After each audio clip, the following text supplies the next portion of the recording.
keep your mouth shut. Simple as that. That's what Logano did when he wrecked me in 2017. That was on purpose, but didn't admit it.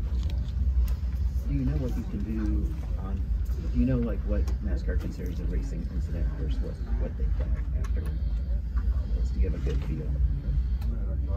No. Does it matter what impact the way you race, or you're going to race the way you race and let them officiate the way they officiate?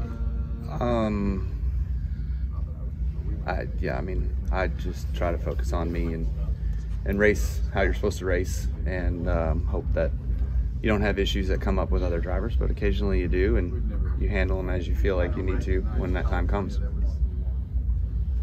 Do you feel pretty comfortable with where the line is between hard racing and intentionally, and what could be construed as taking someone out? No, because I mean, last year at Gateway was a pretty good representation of cat and mouse, and nothing was done. So, you know, what do we do in those situations? What would you like to see done, or what do you suggest needs to be done?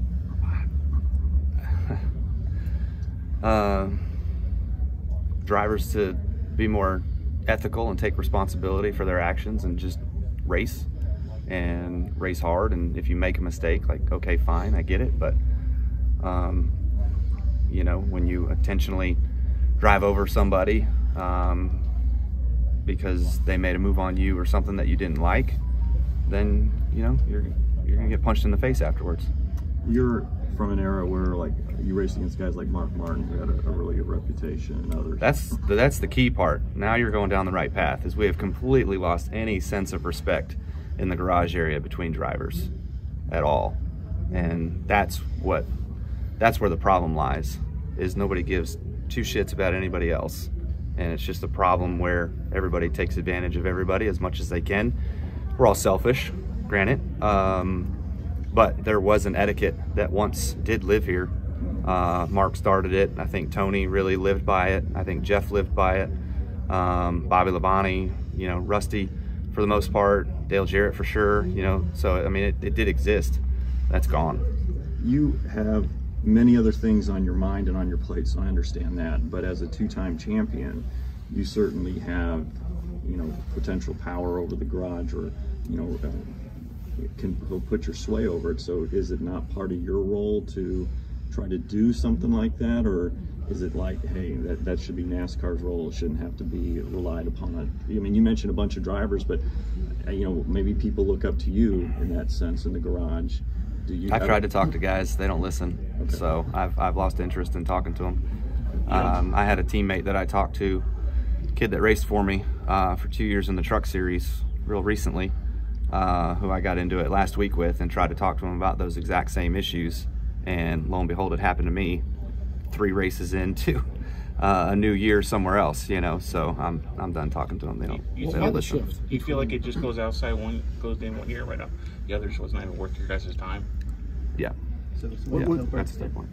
Huh? So when you tell Braxton how to race? He already knows that he can't run somebody over because he gets sent to the back. I think that's something else, is there's no repercussions for running somebody over. So if we want to do that, then, you know, you get sent to the back, you get held a lap, like something. But, you know, if you spin somebody out, and I'm guilty of it, like I've spun somebody out for the lead before, or the win before, or something like that on accident racing.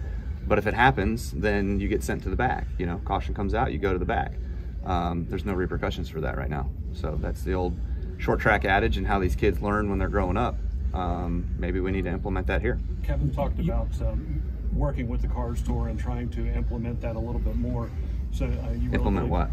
Implements the penalties and going to the back for younger drivers. So really working with that more.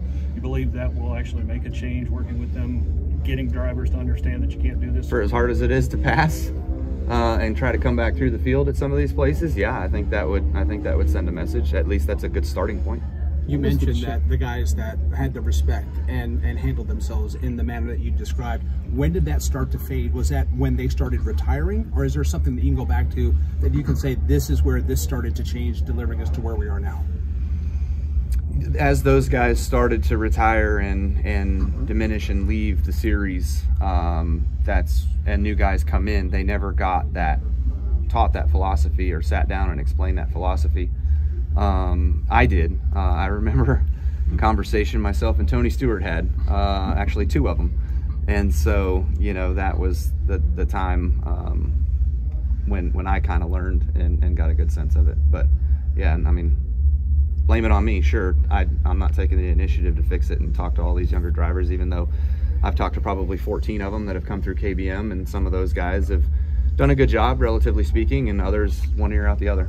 How did Tony get it into your head after this conference? I mean, what did he say, or how did he say it that made an impression on you that impacted you? I think the biggest thing was the impact it had for me was him taking the time and doing that, but then also, you know, giving him the respect and understanding that he's been around for a long time, raced against a lot of those really great drivers, and was a 2-time champion at that time. And so I gave him that respect, and we rarely had issue since then. Yeah, I think that says it. As a fellow competitor, how much does it bother you when it's kind of consistently 2 of the same guys that seeming cause issues out there, that it could potentially impact one of you guys too? Yeah, I mean, it almost did last year when Denny did it at Pocono. It about caught us up in it, but we were able to sneak through. So yeah, when it comes to the time in which it starts affecting other people's races and such, then again, I think it leaves the door open for you to go punch somebody in the face. Okay, guys, we got I want to ask you about COTA. What do you feel the impact of no stage breaks will be at COTA next week? I think it's going to be interesting because the low downforce package and everything we tested there with the last year's package and everything tested fairly well. We were pretty good. We were happy with everything. But the lower downforce package is going to make for a lot more tire fall off. And with no stage brakes, there's no chance of taking that brake and resetting and getting new tires and whatever. So like if there's not a natural caution, you know, you can go a long time, and it's going to be about fuel strategy and you know, taking care of your tires and stuff like that. So it's going to change the complexity of the race. He's got to go.